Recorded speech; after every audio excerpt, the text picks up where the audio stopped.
an electrical certificate be waived to save the seller money? Yeah. Don't they have to then make a promise to submit a valid electrical certificate? Well done. It's not really a promise to anybody, but it is a requirement by law. So we're going to look at, let me just get here quickly.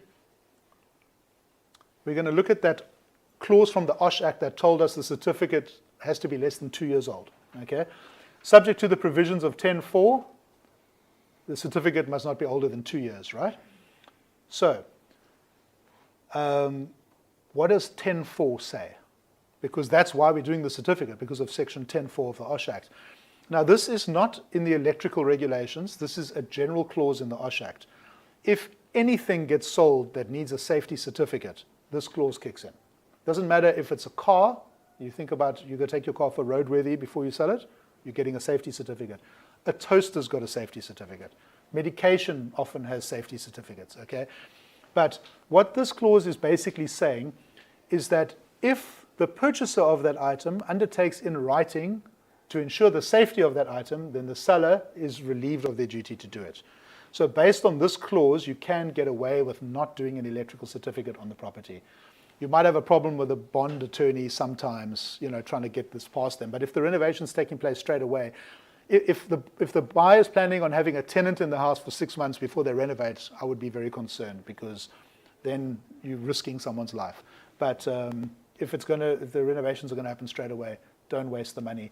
We, years ago, had a property in Constantia, it was over 70,000 rands worth of work, big old house, lots of work.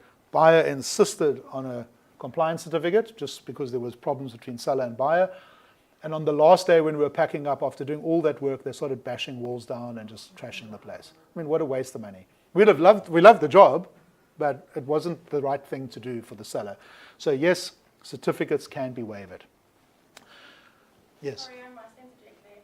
I know some of you might already know if I've done it for you before, but exception to the rule, obviously, if there's something like this happening, like a demolition or huge renovation, either on or just after transfer, that's fine.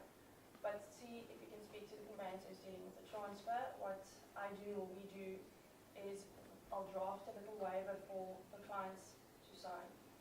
I have both seller and buyer sign it. It's a waiver that basically says the parties agree that they know what the law says and they know what the legal requirements are. However, by agreement, firstly, they're saying that the property will be either extensively renovated or demolished. And by agreement, they are saying that the seller won't be getting any of the compliance certificates, or whichever one the seller won't be getting, because of the renovation or the demolition.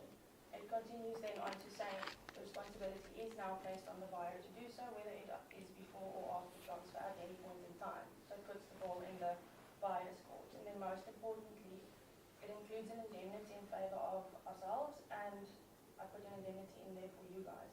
So it says the transfer attorneys as well as estate agent is indemnified from any damages due to this. Because you guys may or may not have spoken to these people about it, may or may not have given advice, may or may not have said this is how it's going to work, etc., etc. So despite anything having been discussed or advice having been given by attorney or estate agent, we are both indemnified. You guys have agreed to this, you're signing, you can carry on. Sorry, Perfect. No. One thing we don't like to do is issue a partial certificate. Okay, so let's say they're renovating the kitchen and part of the house.